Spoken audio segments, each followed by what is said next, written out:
দিনের আলোচিত সংবাদ নিয়ে নাগরিক টেলিভিশনের নিয়মিত আয়োজন নাগরিক সংবাদ বিশ্লেষণে আপনাদের স্বাগত।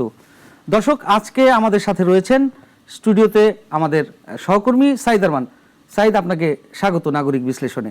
সাইদ, আপনি নিশ্চয়ই জানেন যে আমরা প্রতিদিনই সপ্তাহের 5 দিন আমরা কিন্তু সংবাদ বিশ্লেষণটি করি এবং সারাদিনের যে সংবাদগুলো থাকে, বিশেষ করে আলোচিত যে সংবাদ, সব সংবাদ তো আর নিয়ে আসা যায় না এই অল্প সময়ের মধ্যে। আলোচিত সংবাদগুলো নিয়েই আমরা আলোচনা করি সাধারণত সংবাদ বিশ্লেষণে। তো আজকে সারাদিনে বেশ কয়েকটি ইস্যু ছিল, বেশ কয়েকটি সংবাদ বেশ মানুষের মনে ফেলেছে, প্রভাব ফেলেছে এবং আমরা মনে করি যে সেই সংবাদগুলো বেশ আলোচিত এবং এগুলো নিয়ে সামাজিক যোগাযোগ মাধ্যম সহ গণমাধ্যমগুলোতেও কথা হয়েছে। আজকে আমরা সেই বিষয়গুলো নিয়েই কথা বলতে চাই।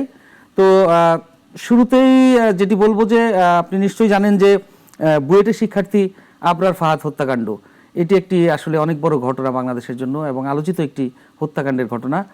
দীর্ঘদিন ধরে কিন্তু সেই 2019 সাল থেকে এটি বিচার প্রক্রিয়াধীন এবং আজকে সেটির রায় হলো। তো এটিকে আপনি আসলে কিভাবে দেখছেন, রায়টিকে আপনার মতামত কি?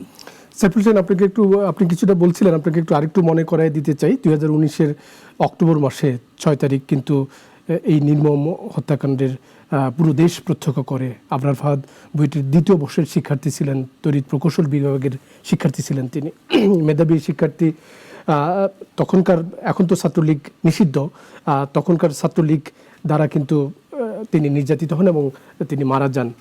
এই ঘটনা আপনি জানেন যে মামলা হয়, তখনই তার বাবা মামলা করেন এবং মামলায় বিচারিক আদালতে কিন্তু রায় হয়, তাতে 20 জনের মৃত্যুদণ্ড হয় এবং 5 জনের যাবজ্জীবন কারাদণ্ড দেয় আদালত। কিন্তু আপনি জানেন যে বাংলাদেশে আইনি প্রক্রিয়ায় মৃত্যুদণ্ড, বিচারিক আদালত যদি কাউকে মৃত্যুদণ্ড দেয়, তাকে মৃত্যুদণ্ড কার্যকর করতে সেটি কিন্তু সুপ্রিম কোর্টের হাইকোর্ট ডিভিশনের রেফারেন্স যেটি হিসেবে পরিচিত, মানে মৃত্যুদণ্ডের অনুমোদনের প্রক্রিয়াটি লাগে, সেটি কিন্তু আজকে হয়েছে এবং বিচারিক আদালত যে রায় দিয়েছিল সেই রায় কিন্তু বহাল রেখেছে। তার মানে এই 20 জনের মৃত্যুদণ্ড কার্যকরে হাইকোর্টের সম্মতি পাওয়া গেল এবং 5 জনের যাবজ্জীবন। কিন্তু একটি কথা আপনাকে মনে করাই দিতে চাই, যখন রাজনৈতিক পট পরিবর্তন হয় বাংলাদেশে 5 তারিখ 5 আগস্ট, তারপরে কিন্তু জেমি নামে একজন আসামি কিন্তু তিনি জেলখানা থেকে দেয়াল ভেঙে পালিয়ে যান। তো আজকে এই রায়ের পরে কিন্তু সে আবরারের পরিবার কিন্তু সন্তুষ্টি প্রকাশ করেছে। একই সঙ্গে তারা বলেছেন যে এই যে রায়টা যাতে দ্রুত কার্যকর করা যায় সেটি তারা প্রত্যাশা করছে এবং জেমি কিভাবে পালিয়ে গেলেন সেটি নিয়ে কিন্তু তারা ক্ষোভ উষ্মা প্রকাশ করেছেন। কিন্তু রায় হলেও তারপরেও কিন্তু আরও বেশ কিছু আইনি প্রক্রিয়া আছে মৃত্যুদণ্ড কার্যকর করতে।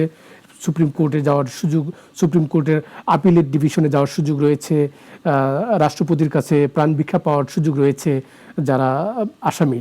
এটি একটি প্রক্রিয়া। কিন্তু আপনাকে একটু আলোচনা অন্যদিকে একটু নিতে চাই যে আপনি বাংলাদেশে এখন ছাত্রলীগ নিষিদ্ধ, কিন্তু আপনি যদি দেখেন যে এই যে আওয়ামী লীগ সরকারের টানা এই শাসনামলে, 15.5 বছরের এই শাসনামলে ছাত্রলীগ কিন্তু এরকম অনেক অপকর্ম, দুষ্কর্ম, অপকাণ্ড বাংলাদেশে, সেটি তো অবশ্যই ছাত্রলীগ করেছে। কিন্তু আমি যেটি বলতে চাই যে এই যে আজকে রায়টি হলো, সেই 19 সালের পরে এতদিন কয়েকবার কিন্তু এই দ্রুত ট্রাইব্যুনালে কিন্তু বিচারটি হয়েছে, কিন্তু দ্রুত ট্রাইব্যুনালের বিচার এই যে লেন্দি করা হলো, মানে দেরি হলো, এটা আমরা তো এটা সহজভাবেই মানুষ বুঝতে পারে যে যেহেতু এই মামলার আসামি ছিল সরকার দলীয় অঙ্গ সংগঠনের নেতৃবৃন্দ, যদিও তারা বহিষ্কার করা হয়েছে তাদেরকে, তারপরেও সরকার কিন্তু ইচ্ছে করেই এটি বলা যায় যে এই মামলার বিচার, এই হত্যাকাণ্ডের বিচারকে মানে দেরি করেছে। শুধু এটি নয়, এটি ছাড়াও কিন্তু দেখেন বিশ্বজিৎ হত্যাকাণ্ড, আপনি যদি মনে করেন যে মানুষের সামনে মানে একদম খোলা রাস্তার উপরে কিভাবে কুপিয়ে মারা হলো, সেটি একটি ঘটনা। এরকম তো আরো অনেক ঘটনা। তো আওয়ামী লীগ সরকার যে ঘটনাগুলো, তার আমলে যে ঘটনাগুলো ঘটেছে, সেটির কোনোটিরই কিন্তু বিচার সেভাবে মানুষের কাঙ্ক্ষিত যে বিচার মানুষ পায়নি।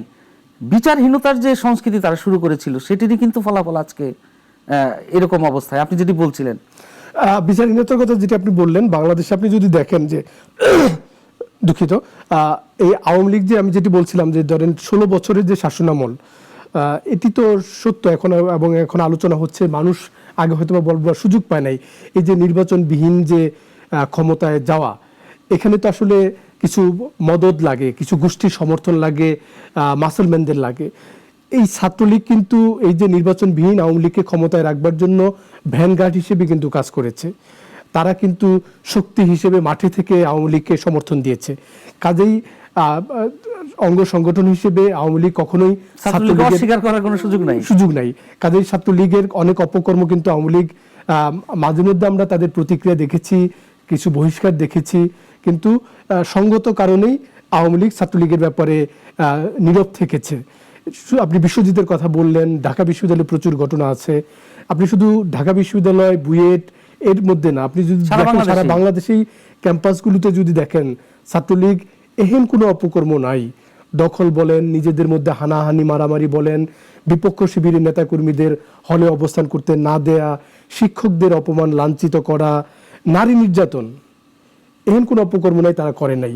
তো তাদেরকে সমর্থন দিয়েই কিন্তু এই যে তাদেরকে যাতে এক ধরনের এক্সিট দেওয়া যায়, তাদেরকে যাতে নিরাপদে রাখা যায়, আওয়ামী লীগ সেই চেষ্টা করেছে। তাছাড়া আপনি দেখবেন যে আওয়ামী লীগের অনেক ডাকসাইটি নেতা ধরুন, আপনি যদি দলের যে এখন আওয়ামী লীগের যে সাধারণ সম্পাদক ছিলেন ওবায়দুল কাদের, তিনিও ছাত্রলীগ করা। তো আওয়ামী লীগের অনেক ডাকসাইটি নেতা যেহেতু ছাত্রলীগ করা, সবারই একটা সমর্থন, একটা ভালো লাগা, ভালোবাসা কিন্তু ছাত্রলীগের প্রতি ছিল, যার কারণে কিন্তু তারা অনেক অন্যায় করে পার পেয়েছে, সরকার সমর্থন দিয়েছে। এই যে আপনি বললেন দ্রুত বিচার ট্রাইব্যুনালে আবরার ফাহাদের এই হত্যাকাণ্ড অনেক দিন লেগেছে, এবং তার পরিবার তো অনেকটা আশাই ছেড়ে দিয়েছিল, যদিও পরিবার তৎকালীন প্রধানমন্ত্রী শেখ হাসিনার সঙ্গে কথা বলেছেন, দেখা করেছেন, কিন্তু সেটি আসলে কতটা মানে প্রকৃত অর্থে ছিল সেই প্রশ্ন কিন্তু রয়ে যায়, যার কারণে কিন্তু বিচারটা লম্বা সময় লেগেছে। কিন্তু তারপরে এটিও সত্য, বাংলাদেশে আইনি প্রক্রিয়া এতটাই জটিল যে কোনো বিচার প্রক্রিয়ায় আপনাকে আদালতের বারান্দায় ঘুরতে ঘুরতে কিন্তু আপনার জুতা নষ্ট হয়ে যাবে, শেষ হয়ে যাবে, আপনি হয়তো বা বিচার পাবেন। এবং আপনি খেয়াল করবেন যে আমরা আবরার হত্যাকাণ্ডের সময়ে যখন আমরা মাঠে রিপোর্টিং করছিলাম, তখন কিন্তু একটি বিষয় আমাদের কাছে খবর এলো যে এরকম ঢাকা বিশ্ববিদ্যালয় বিভিন্ন হলগুলোতে টর্চার সেল, এবং তখন আমরা এটি খুঁজে পেলাম যে বিভিন্ন ছাত্রলীগরা বিভিন্ন রুম তারা টর্চার সেল হিসেবে ব্যবহার করত, এবং সেই সময় কিন্তু এই বিষয়গুলো উঠে আসে। এবং ছাত্রলীগের যে অপকর্ম, এবং শুধু এই অপকর্ম না, সারা দেশের যে তারা যে খুন করেছে, চাঁদাবাজি করেছে, এগুলো কিন্তু কখনোই সরকার আমলে নেয়নি ওইভাবে। তারা যদি এই আমলে নিত বা এগুলোর বিচার শুধু বলবো কেন, আবরার হত্যাকাণ্ড বলবো কেন, আরো তো অনেক হত্যাকাণ্ড ঘটেছে, অনেক নারী নির্যাতনের ঘটনা ঘটেছে। সাগরিনী হত্যাকাণ্ডের শেষ করে নাই তো এই আওয়ামী লীগ সরকার, চায় নাই যে সাগরিনী হত্যাকাণ্ডের বিচার হোক। আজকে সাংবাদিকরা মানে নিরাপদ না, প্রত্যেকটা জায়গায় কত সাংবাদিক নির্যাতিত হয়েছে গত আমলে। আমরা এই প্রফেশনে গিয়ে কিন্তু আমরা নিজেরাও নিরাপদ না, আমরা বিভিন্নভাবে নির্যাতিত হয়েছি, জেল জুলুম থেকে শুরু করে হত্যা সবই হয়েছে। তো গত এই ফ্যাসিস্ট সরকারের আমলে শুধু যে ছাত্রলীগ সবকিছু করেছে তা কিন্তু না, এর সাথে কিন্তু ওই সরকারই জড়িত।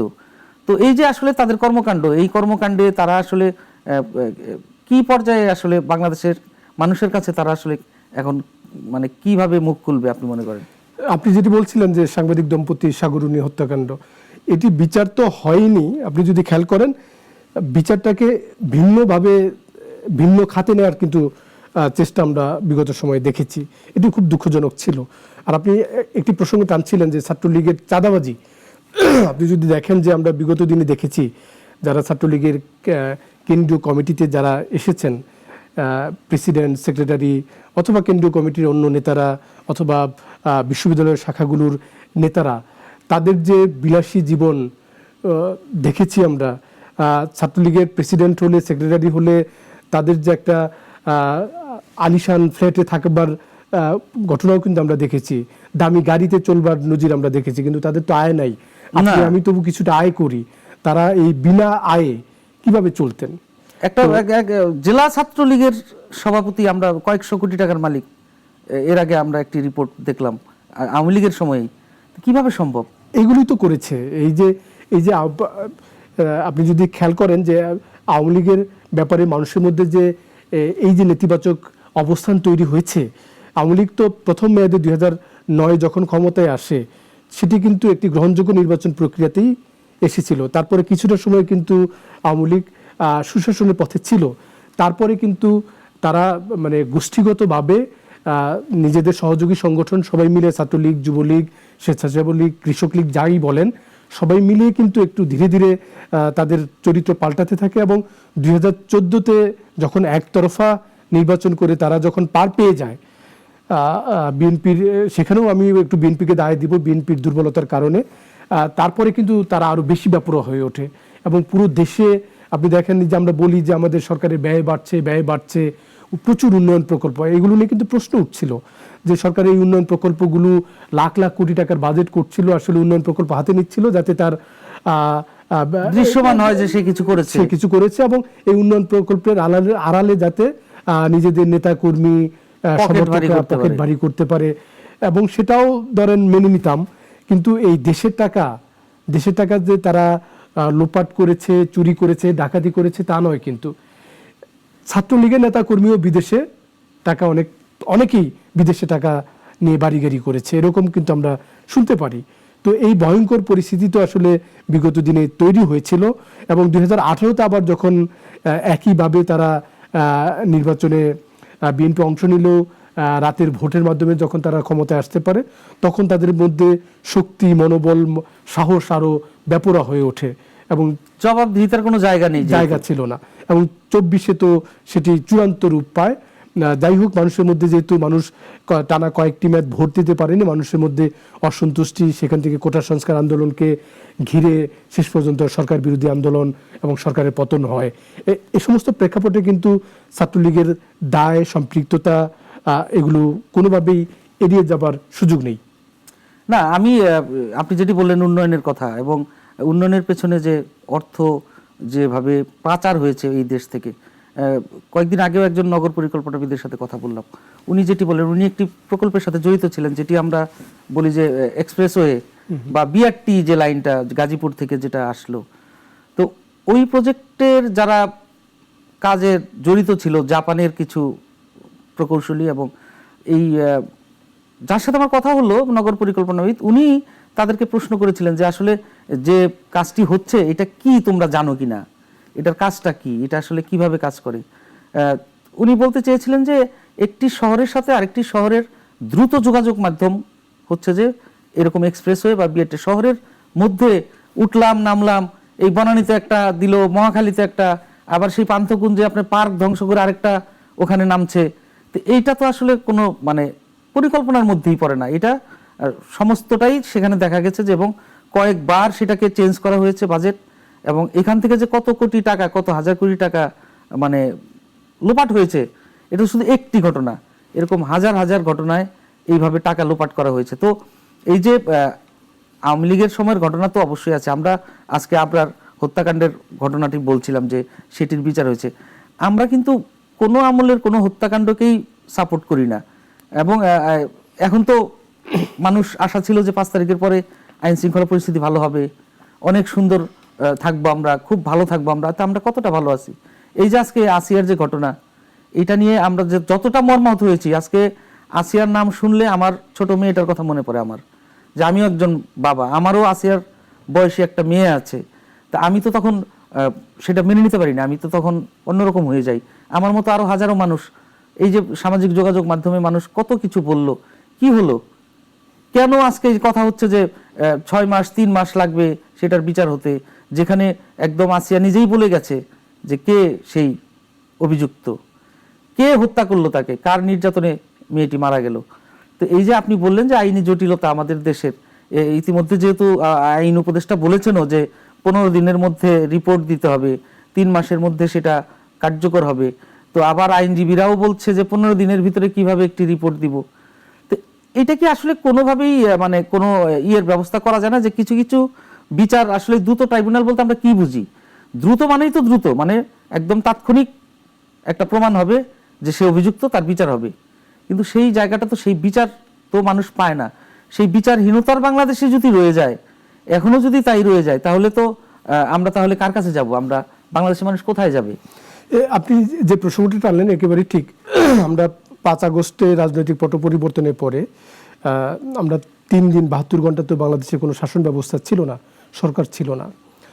ডক্টর মোহাম্মদ ইউনূসের নেতৃত্বে যখন উপদেষ্টা পরিষদ গঠিত হয়, শাসন ব্যবস্থা তৈরি হয়, মানুষের মধ্যে কিন্তু এক ধরনের প্রত্যাশা ছিল যে এক ধরনের একক কর্তৃত্ববাদী শাসন ব্যবস্থা যেহেতু অবসান হয়েছে, দেশে একটি শান্তি শৃঙ্খলা ফিরবে। কিন্তু এটি সত্য যে এই অন্তর্বর্তী সরকার কিন্তু পুরো দেশে আইন শৃঙ্খলা পরিস্থিতি এখন পর্যন্ত কিন্তু পুরোপুরি নিয়ন্ত্রণে আনতে পারেনি। এখানে রাজনৈতিক কোনো কারসাজি থাকতে পারে, রাজনৈতিক কোনো গোষ্ঠীর ইন্ধন থাকতে পারে, কিন্তু সরকারের কাজ তো আইন শৃঙ্খলা পরিস্থিতি সামাল দেয়া। সেটি কিন্তু সরকার পুরোপুরি পেরেছে, এটি মানুষও মনে করছেন এবং সরকারের অনেকেই কিন্তু স্বীকার করছেন। যার কারণে যা আপনি আসিয়ার কথা বললেন খুবই দুঃখজনক, এবং আপনি খেয়াল করবেন যে এই তারপরে থেকেই কিন্তু আমরা দেখছি যে একের পর এক একটি ঘটনা না প্রতিদিনই ঘটছে। কখনো টাঙ্গাইলে হচ্ছে, নানা জেলাতে কিন্তু আমরা এই খবরগুলো পাচ্ছি, খুবই দুঃখজনক। এবং এটি সত্য যে এই ধরনের পরিস্থিতি কিন্তু আইন শৃঙ্খলা পরিস্থিতি যখন শক্তভাবে কাজ না করে তখন কিন্তু অপরাধ বাড়ে। আপনি খেয়াল করবেন যে সেনাপ্রধান তার একটি অনুষ্ঠানে বিডিআর বিদ্রোহের যে হত্যাকাণ্ডের দিনে তিনি একটি অনুষ্ঠানে কিন্তু বলেছিলেন যে যখন এই ধরনের পরিস্থিতি থাকে কিন্তু তারা অপরাধীরা কিন্তু এটাকে চমৎকার সময় মনে করে, তারা মনে করে যে অপরাধ করে পার পেয়ে যাওয়া যাবে, এবং তাই কিন্তু হচ্ছে। সেটি আসলে নারী নির্যাতন বেড়ে গেছে। আপনি খেয়াল করবেন যে রাস্তায় মানুষ এখন বের হতে কিছুটা শঙ্কার কথা বলে। সবাই আমার পরিবারও আমার বাচ্চাদের তো আমি এখন, আগে সে একা স্কুল বা কোচিং এ যেত বাসার কাছে, আমি এখন সেটা যেতে দিতে চাই না। কেনাকাটা করতে যাবে ঈদের, সেখানেও মানে খুব সাবধানতা অবলম্বন করা, সবকিছুতেই আসলে দেশের আইন শৃঙ্খলা পরিস্থিতি বলেন সবকিছুই হয়তো একটা সময় ঠিক হবে, আমরা আশা করি সেটি ঠিক হোক। আমরা পরবর্তী আরেকটি বিষয় নিয়ে কথা বলবো, সেটি হচ্ছে রোহিঙ্গা। আপনি নিশ্চয়ই জানেন যে জাতিসংঘের মহাসচিব বাংলাদেশ সফর করেছেন। আমি নিজেই তখন এই সংবাদ সংগ্রহের জন্য গিয়েছিলাম, ওখানে প্রায় 7 দিন ছিলাম। রোহিঙ্গারা নাফ নদী পার হয়ে যখন আসে, ওখানকার যে বিজিবি তাদের সাথে আমি থেকেছি, রোহিঙ্গাদের সাথে কথা বলেছি, তাদের যে সেই সময়ের ফুটেজগুলো আপনি নিশ্চয়ই দেখেছেন যে কিভাবে তারা নৌকায় করে নদী পার হয়ে আসছে, এবং আরাকান আর্মিদের যে অত্যাচার বা সেই ঘটনা। তখন তো আসলে বাংলাদেশে যেভাবে রোহিঙ্গারা আসলো, বিষয়টি একটি মানে কেমন যেন একটা হুলস্থুল অবস্থা, যে আসলে এরা আসছে, এদেরকে কেউ মনে করতেছে ঠেকানো সম্ভব, কেউ মনে করতেছে কেন ঠেকাবো, মানবিক একটা বিষয়, তারা যেহেতু মৃত্যুর মুখে আছে। এটি নিয়ে আপনার বিশ্লেষণটা কি আসলে, এই যে এত রোহিঙ্গা বাংলাদেশে এলো? আমরা রিসেন্ট যে সংবাদ সেটি পরে আসি, আগে একটু অতীত থেকে ঘুরে আসি। একেবারে ঠিক। আপনি যদি দেখেন 2017-তে আসলে তার আগেই বাংলাদেশে কিছু রোহিঙ্গা ছিল, খুব সামান্য, কিন্তু 2017-তে একেবারে স্রোতের মতো করে যখন আরাকান আর্মি যখন অত্যাচার শুরু করে, তাদের বাড়িঘর জ্বালিয়ে দিতে শুরু করে, তখন কিন্তু তারা একেবারে স্রোতের মতো করে জীবন বাঁচাতে এখানে আশ্রয় নিয়েছে। আশ্রয় দেওয়াটা নিয়ে আপনিও কিছুটা ইঙ্গিত করছিলেন যে পক্ষ এবং বিপক্ষ মত রয়েছে। তখন কিছুটা আলোচনা ছিল যে আন্তর্জাতিক সম্প্রদায়গুলোর কিছুটা আহ্বানও ছিল সরকারের প্রতি, তৎকালীন সরকারের প্রতি, যে তাদেরকে আশ্রয় দেওয়া হোক মানবিক কারণে। আবার সরকারও অনেকেই মনে করে যে সরকারও এক ধরনের আন্তর্জাতিক সম্প্রদায়ের কাছে একটু বাহবা নেওয়ার চেষ্টা করেছে তাদেরকে আশ্রয় দিয়ে। অনেকে এটাকে আরো অনেক কিছু বলেন যে নোবেল পুরস্কার পাওয়ার জন্য সেটিও আলোচনা হয়, যে হয়তো বা আমরা শুনেছি এরকম মানুষের মধ্যে কিন্তু আলোচনা রয়েছে। কিন্তু প্রেক্ষাপট হলো যে আমরা যেভাবেই তাদেরকে আশ্রয় দিয়ে থাকি, তারপরে 8 বছর চলে গেছে, 2017 থেকে 2025। এই 8 বছরে কিন্তু আমরা বারবার আলোচনা হয়েছে, বারবার আমরা কথা বলেছি। সরকারের পররাষ্ট্র মন্ত্রণালয়ে নানা বৈঠক করেছে দেশের বাইরে আন্তর্জাতিক সম্প্রদায়গুলোর সঙ্গে, কিন্তু তাদেরকে কিন্তু আমরা ফেরত দিতে পারিনি। এটি দুঃখজনক। এখন যেটি হচ্ছে, আবার নতুন করে আলোচনা হচ্ছে, কিন্তু আমি খোঁজখবর নিয়ে যেটা জানলাম, আসলে আলোচনাই কিন্তু, যদিও প্রধান উপদেষ্টা সম্প্রতি বলেছেন ওই জাতিসংঘের মহাসচিবকে সঙ্গে নিয়ে, যে এই যে ঈদ আসছে, এর পরের বছরের ঈদ হয়তো বা রোহিঙ্গারা তাদের দেশে করতে পারবে। কিন্তু আমার কাছে মনে হয়েছে এটি একেবারেই জনপ্রিয় একটি কথা বলবার চেষ্টা করেছেন উনি। এটা আশার বাণী বলা যায়, একেবারে আশার বাণী, এবং পপুলিস্ট শব্দ ছাড়া ডক্টর মোহাম্মদ ইউনূস এখানে আসলে একেবারে পপুলিস্ট শব্দ হিসেবে ব্যবহার করেছেন।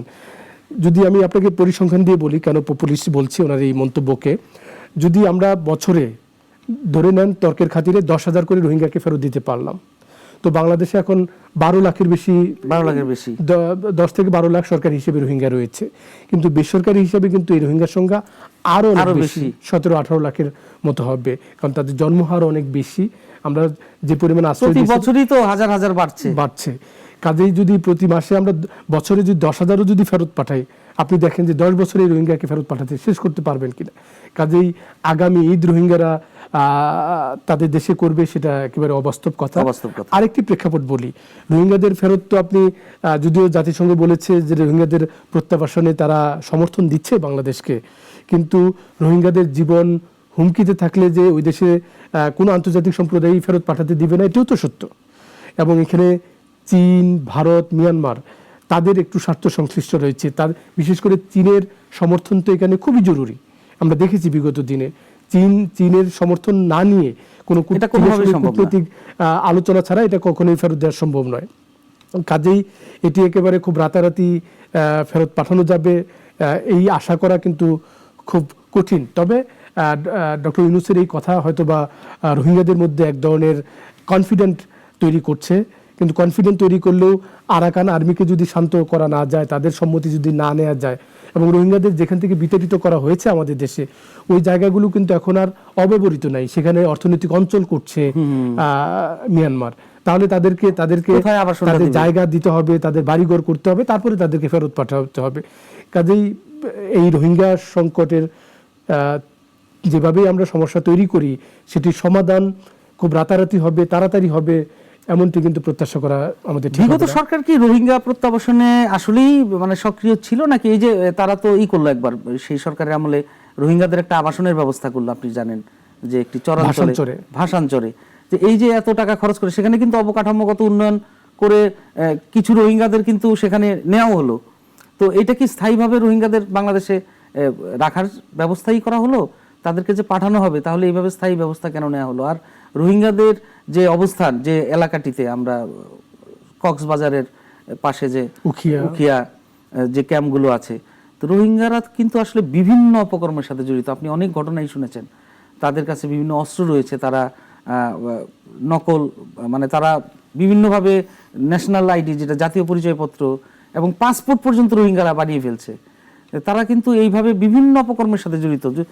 তারা যদি একটি বাউন্ডারির মধ্যে থাকতো, যে তারা বাংলাদেশের নাগরিক না, একটা বাউন্ডারির মধ্যে রয়েছে, সেটি কিন্তু না, তারা কিন্তু সাধারণ মানুষের সাথে মিশে আছে ওখানে।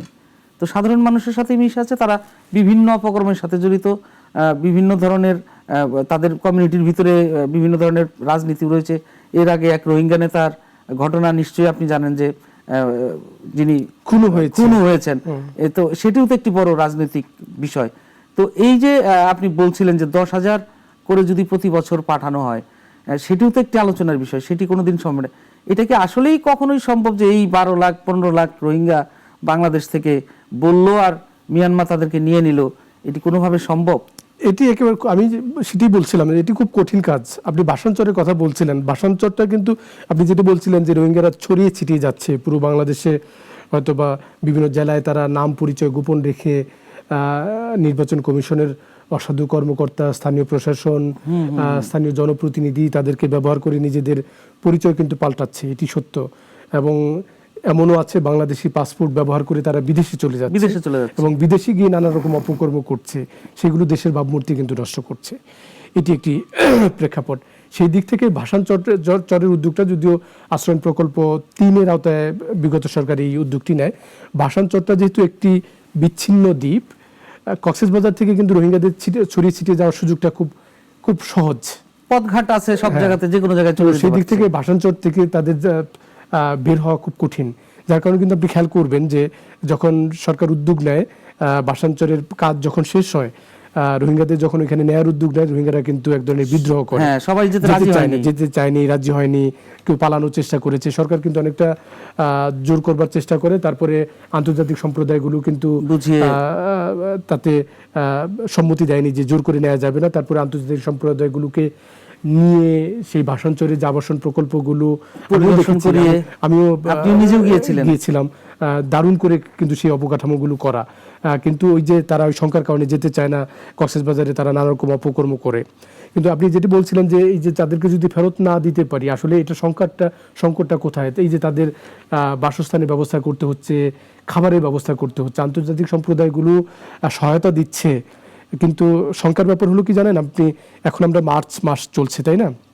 আগামী এপ্রিল মাস থেকে মার্কিন যুক্তরাষ্ট্র, আপনি জানেন যে ট্রাম্প ক্ষমতা আসার পরে কিন্তু সে তার ব্যয় কমাচ্ছে, অভ্যন্তরীণ এবং বৈশ্বিক অনেক ব্যয় কিন্তু সে কমানো শুরু করেছে, যার কারণে বিশ্ব খাদ্য কর্মসূচির যে তাদের যে সহায়তা সেটি কমাবে।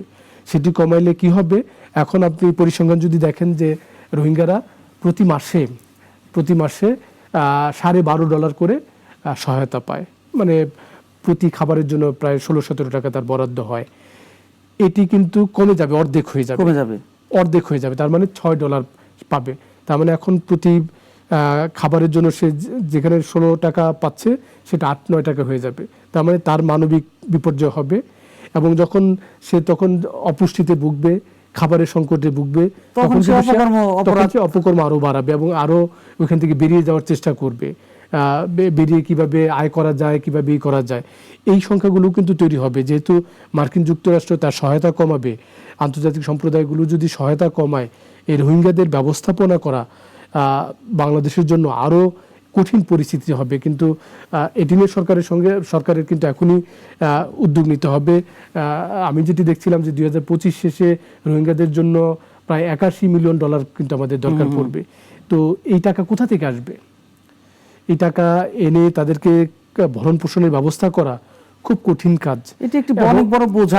রোহিঙ্গারা কিন্তু একটা জিনিস আপনি খেয়াল করবেন, যে শুরুতে যেটি বলছিলাম যে তারা তাদের জন্মহারও অনেক বেশি, কারণ যেটা জানা যায়, যারা এনজিও কর্মী রোহিঙ্গা ক্যাম্পগুলোতে যারা কাজ করে, তাদের সঙ্গে কথা বলে আমি যেটা জেনেছি যে জনসংখ্যা বাড়লে ধরেন পরিবার প্রতি যে বরাদ্দ, হয়তোবা পরিবার প্রতি 2টা সাবান বরাদ্দ 2 জনের জন্য। জনসংখ্যা যদি 4 জন হয়, তার মানে সে আরো একটা সাবান বেশি পাবে, বা 2টা সাবান বেশি পাবে।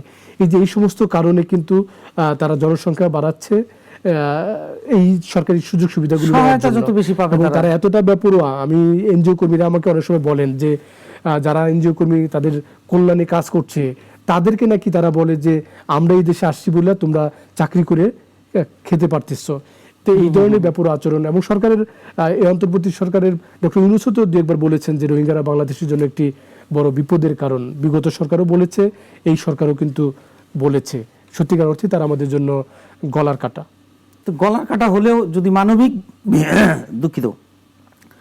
বিবেচনা করা হয়, যেটি আন্তর্জাতিক যে মানবাধিকার সংস্থাগুলো বা যারা এনজিও যারা রয়েছে, তারা তো সবসময় মানবিক বিবেচনায়, এবং শুধু আমাদের এই বাংলাদেশের রোহিঙ্গা নয়, বিশ্বের বিভিন্ন জায়গায় যে বর্ডার এরিয়া দিয়ে যারা শরণার্থী বলি আমরা, যে শরণার্থীরা যে প্রবেশ করে বিভিন্ন দেশে, তাদেরকে তো মানবিকভাবে দেখা হয়। তো আমাদের কি আসলে মানবিকতাটা এখন মানে গলার কাটা হয়ে দাঁড়াচ্ছে? বিশ্বের অন্য দেশের ব্যবস্থাপনা আর বাংলাদেশের ব্যবস্থাপনায় যদি দেখেন, সেটি একটি কাঠামোগত পার্থক্য রয়েছে। ধরেন যদি আপনি আমেরিকায় দেখেন, তাদের যে আর্থিক সক্ষমতা কাঠামো আর বাংলাদেশের আর্থিক সক্ষমতা কাঠামো তো এক নয়। 2 হলো যে অন্য শরণার্থীদের যে আচরণ এবং বাংলাদেশে রোহিঙ্গাদের যে আচরণ, এখানে কিন্তু অনেক পার্থক্য রয়েছে। মানে তারা একেবারে অনেকাংশেই কিন্তু তারা বেপরোয়া। আপনি যে আমরা যেটা আলোচনা করছিলাম যে নিজেদের মধ্যে রেষারেষি করে খুন খারাপি পর্যন্ত তারা করছে, তো এই সাহস তো সবাই সবসময় প্রত্যাশা করবেন না। এই সাহস অন্য শরণার্থীরা করতে পারছেন তা না। তাছাড়া অন্য দেশগুলো শরণার্থীদের যেভাবে ব্যবস্থাপনা করেন, তারা যাতে ছড়িয়ে ছিটিয়ে যেতে না পারে, বাংলাদেশে সেই কাঠামো আমরা তৈরি করতে পারিনি। যার কারণে কিন্তু আমি বলছি যে তারা আসলে আমাদের গলার কাটা হয়ে দাঁড়াবে। তাছাড়া আমাদের আপনি যদি দেখেন যে আমাদের যে বাজেট, আমরা তো আমাদের নিজেদের যে জনসংখ্যা রয়েছে, প্রচুর মানুষ দরিদ্র রয়েছে, স্থির আয়ের মানুষ, গরিব মানুষ, তাদের জনকল্যাণে আমরা তো পর্যাপ্ত বরাদ্দ, সামাজিক সুরক্ষার যে বাজেট আমাদের, সেটাতে তো আমরা পর্যাপ্ত বাড়াতে পারতেছি না। হ্যাঁ, সেখানেই তো আমরা অনেক পিছিয়ে রয়েছি। যার কারণে কিন্তু আমাদের দেশের মানুষই কিন্তু অনেকেই কিন্তু অপুষ্টিতে ভোগেন, পর্যাপ্ত খাবারের ব্যবস্থা তাদের আমরা করতে পারি নাই। প্রবীণ নাগরিকদের, বিশ্বের অনেক দেশগুলোতে প্রবীণ নাগরিকদের যে ধরনের সুরক্ষা থাকে, বাংলাদেশে সেই কাঠামোগুলো নেই। বাংলাদেশে একজন নাগরিক প্রবীণ হইলে তার জীবন কিন্তু একেবারে অনিশ্চিত, অনিরাপদ হয়ে পড়ে। পরিবার অনেক সময় সন্তান উত্তরাধিকাররা তার দায় দায়িত্ব নিতে চায় না। কাজে বাংলাদেশে এমনিতেই নানা রকম সংকট রয়েছে, আর্থিক কাঠামোতে দুর্বলতা রয়েছে। আমাদের যেহেতু আয় খুব বেশি নাই, আপনি জানেন আমাদের এনবিআর খুব বেশি আয় করতে পারে না। পৃথিবীর এই যদি দক্ষিণ এশিয়ার দেশগুলোতে দেখেন, আমাদের মানে এনবিআর এর আয় জিডিপির 7%। দক্ষিণ এশিয়ার আর কোনো দেশে এত কম নাই। তো এত কম জিডিপি কর অনুপাত দিয়ে আপনি এই যে বাড়তি লোকজনকে খাওয়াবেন, পড়াবেন, সেটি প্রত্যাশা করাও তো ঠিক না। অথচ দেখেন যে গত সরকার কত ফুলঝুরি তার মুখে ছিল যে মধ্যম আয়ের দেশ, মাথাপিছু আয় বেড়েছে, মানে বাংলাদেশ অনেক উপরে চলে গেছে, আমাদের আর কষ্ট নাই, আমাদের কোনো দুঃখ নাই, কোনো দারিদ্রতা নাই, আমরা হাই ক্লাস হয়ে গেছি, এরকম কথাবার্তা কিন্তু সরকার সবসময় বলতো। ব্যাংকিং খাত বাংলাদেশের, তো বাংলাদেশের ব্যাংকিং খাত কি অবস্থায় আছে আপনি নিশ্চয়ই, যেহেতু ওই রাজ্যেরই মানুষ, আপনি ব্যাংকিং খাত দেখেন সবসময়ই, আপনি নিশ্চয়ই ভালো জানেন। আর যেটি খবর হচ্ছে যে বাংলাদেশ ব্যাংকের সাবেক গভর্নরকে নিয়ে যেটি সংবাদ, তাদের বিরুদ্ধেও যে অভিযোগগুলো রয়েছে, আসলে সার্বিকভাবে আমরা আসলে যদি পরিপূর্ণ চিত্রটা দেখি বাংলাদেশ, আমরা তো অনেক শুনলাম যে ব্যাংক লুটপাট হয়ে গেছে, ব্যাংকের যারা মালিক তারাই ব্যাংক লুটপাট করেছে। তো এই যে বাইরে থেকে এত সুন্দর দেখলাম আমরা, ভেতরটার অবস্থা আপনি নিশ্চয়ই ভালো জানেন। একেবারে ভেতরটা কিন্তু একেবারে ফাঁপা, একেবারে আপনি বাইরে থেকে আমরা যতটা বয়ান শুনেছি সরকারের মুখে, ভিতরের চিত্র কিন্তু একেবারে উল্টো। আপনি যদি দেখেন যে, এবং আমিও কিন্তু সবসময় বলি যে আওয়ামী লীগ সময়ে যে খাতে সবচেয়ে বেশি পতন হয়েছে, সবচেয়ে বেশি হাবুডুবু খেয়েছে, সেটি হলো ব্যাংকিং খাত। এবং ব্যাংকিং খাতে আসলে যা হয়েছে সেটি একটা উদাহরণ দিই আপনাকে। আপনি যদি দেখেন যে আওয়ামী লীগ যখন ক্ষমতায় আসে 2009-এ, তখন বাংলাদেশে ব্যাংকিং খাতে কুঋণ যেটাকে বলি, মন্দ ঋণ বা খেলাপি ঋণ যেটাকে বলি, সেটি ছিল 22,000 কোটি টাকা। এই ডিসেম্বর শেষে আমরা একটা পরিসংখ্যান পেয়েছি কেন্দ্রীয় ব্যাংক থেকে, এখানে সেটি দাঁড়িয়েছে প্রায় 3.5 লাখ কোটি টাকা। কোথায় 22,000 আর কোথায়? এবং সরকারের একটি শ্বেতপত্র প্রণয়ন কমিটি ছিল আর্থিক খাতে আসলে প্রকৃত চিত্র কি সেটা জানবার জন্য। সেখানে আমরা দেখলাম যে প্রায় 7.5 লাখ কোটি টাকা দুর্দশাগ্রস্ত ঋণের পরিমাণ। মানে ব্যাংকিং খাতের নামে বেনামে ঋণ তৈরি করে বের করা হয়েছে, যেগুলো লোপাট করা হয়েছে এবং বিদেশে পাচার করা হয়েছে। যেটি আমাদের মূল আলোচনা, যে এই যে ব্যাংকিং খাতে এই পতন হলো, ব্যাংকিং খাতের এই পতনের নেপথ্য কারিগর আসলে কারা? নিশ্চয়ই ব্যাংকিং খাতে কেন্দ্রীয় ব্যাংকের শাসন রয়েছে, কেন্দ্রীয় ব্যাংকের দায়িত্ব ব্যাংকিং খাতে সুশাসন নিশ্চিত করবার। কিন্তু আমরা দেখেছি যে কেন্দ্রীয় ব্যাংকের যারা টানা শীর্ষ নির্বাহী ছিলেন, গভর্নর পদে যারা ছিলেন, ডক্টর আতিউর রহমান 2009-এর 1 মে দায়িত্ব গ্রহণ করেন। তারপরে 2016-তে ফজলে কবির গভর্নর হিসেবে দায়িত্বে আসেন আতিউর রহমানের রিজার্ভ চুরির ঘটনায় পদত্যাগের পরে। তারপরে 2022-23-এ আসেন আব্দুর রউফ তালুকদার। এই যে 3 জন গভর্নর যারা দায়িত্বে এসেছিলেন, এই যে পুরো এই সময়কালে, সরকারের সময়কালে কিন্তু তারা আসলে তাদের যে দায়িত্ব সেটি ঠিকমতো পালন করেননি, বরং তারা ব্যাংকিং খাতে অনিয়ম দুর্নীতির সহযোগী হয়েছেন, দোষর হয়েছেন বলবো। আমি যেটিকে বলি ব্যাংকিং খাত বিনাশে কিন্তু তারা আসলে সহযোগী ছিলেন। তারা কিভাবে কাজগুলো করেছে, এই যে রাজনৈতিক সরকার রাজনৈতিক অভিপ্রায় অনুযায়ী নতুন ব্যাংকের অনুমোদন দিয়েছে, ব্যাংকিং খাতে ঋণ পুনর্গঠন নামে, খেলাপি ঋণ কম দেখানোর জন্য ঋণ পুনর্গঠন নামে ছাড় দেওয়া হয়েছে। এবং এমনও দেখেছি ফজলে কবির যখন গভর্নর, রাষ্ট্রীয় সহায়তায় ব্যাংক দখল হয়েছে, রাতে ব্যাংক দখল হয়েছে এবং গোয়েন্দা সংস্থাগুলোর সহযোগিতায়, এবং গভর্নর ফজলে কবির বাসায় বসে সেগুলোর অনুমোদন দিয়েছেন। খুবই দুঃখজনক ছিল এই চিত্রগুলো। টাকা ছাপিয়ে ব্যাংক থেকে বিপুল অর্থ লোপাট করে নিয়ে গেছে দখলদারি যারা, আবার তাদেরকে টাকা ছাপিয়ে সহায়তা দেওয়া হয়েছে, সেই টাকা আবার লোপাট হয়েছে। এমনকি এই যে বৈদেশিক মুদ্রার মজুদের আমরা পতনের আপনি খবর নিশ্চয়ই খেয়াল করবেন যে আমাদের রিজার্ভ কমে যাচ্ছে। এই রিজার্ভ থেকে আমরা সরকারের সমর্থক যারা ব্যবসায়ী গোষ্ঠী ছিলেন তাদেরকে আমরা ঋণ দিয়েছি, সহায়তা করেছি। এইভাবেই কিন্তু যে ব্যাংকিং খাতে যে বড় পতনগুলো এই যে গভর্নররা তৈরি করে গিয়েছেন। কিন্তু দুঃখজনক, পৃথিবীর আর কোনো দেশে এমন নজির আছে বলে আমার জানা নাই যে কেন্দ্রীয় ব্যাংকের গভর্নরকে পালাতে হয়েছে। আমি আপনাকে বলি, এখন যে আমাদের অর্থ উপদেষ্টা রয়েছেন ডক্টর সালাউদ্দিন আহমেদ, তিনি 3টি মেয়াদে গভর্নর ছিলেন। বিএনপি শাসনামলে তিনি নিয়োগ পেয়েছেন, আর তত্ত্বাবধায়ক সরকারের পুরো শাসনটা তিনি পেয়েছেন, এবং আওয়ামী লীগ সরকার ক্ষমতায় আসার পরেও 4 মাস তিনি গভর্নর ছিলেন শুরুতে, 2009-এর কথা বলছি আমি। তো তাকে তো পালাতে হয়নি, এবং তিনি স্বস্তি নিয়ে দারুণভাবে কিন্তু তার মেয়াদটা শেষ করে গেছেন। এবং যেহেতু আওয়ামী লীগ সরকার তখন শুরু ছিল, আওয়ামী লীগ সরকারও সালাউদ্দিন আহমেদ একটা ইন্টারভিউতে আমাকে সরাসরি বলেছেন যে যখন আওয়ামী লীগ ক্ষমতায় আসে তো তখন আমি প্রস্তুতি নিয়ে যাই সরকার প্রধানের সঙ্গে দেখা করতে, যে হয়তো আমাকে সরে যেতে হবে। তখন কিন্তু শেখ হাসিনা তাকে বলেছিলেন যে আপনি আপনার মেয়াদ পূর্ণ করে যাবেন। এই ধরনের শাসন ব্যবস্থা ছিল, কিন্তু সেখান থেকে তারপরে যারা গভর্নর হয়ে এসছেন তারা কিন্তু অনিয়মের সহযোগী হয়েছেন। সবচেয়ে বেশি সংকটটা তৈরি হয়েছে যখন আমলাদেরকে গভর্নর করা শুরু হয়েছে। ফজলে কবির এবং আব্দুর রউফ তালুকদার দুজনই আমলা ছিলেন। আমলাদেরকে গভর্নর করা হয়েছে মূলত, আমলারা জানেন যে সরকারের সঙ্গে তালি তেল তোষামদে ব্যস্ত থাকেন, সরকারের যে মনোভাব সেটি তারা আতাত করে বাস্তবায়নে সহায়তা করেন। এই জন্যই কিন্তু আমলাদেরকে নিয়োগ দেওয়া হয়েছিল, যাতে রাজনৈতিক সরকারের যে ইচ্ছা, যে অনিয়ম তারা করতে চায় সেগুলো যাতে সহজে বাস্তবায়ন করা যায়। এই সমস্ত কারণে কিন্তু এই আমলারা নিয়োগ পেয়েছে, এবং তারাই কিন্তু ব্যাংক খাতে একেবারে ডুবিয়ে গেছেন বলে কিন্তু সবাই কিন্তু এখন মনে করছেন। যাই হোক, ব্যাংক খাত আজকে যে অবস্থায় রয়েছে, আমরা চাই যে যেহেতু একটি দেশের জন্য অর্থনৈতিক উন্নয়ন হচ্ছে সবচেয়ে বড় জায়গা, এবং ব্যাংকিং খাত হচ্ছে যে একটি বড় জায়গা, সেই খাত ভালো অবস্থানে আবারও ফিরবে। নতুন সরকার আসবে, সেই সরকারের অধীনে ভালো ভালো মানুষরা ব্যাংকিং খাতে কাজ করবে, সেটি আমরা চাই।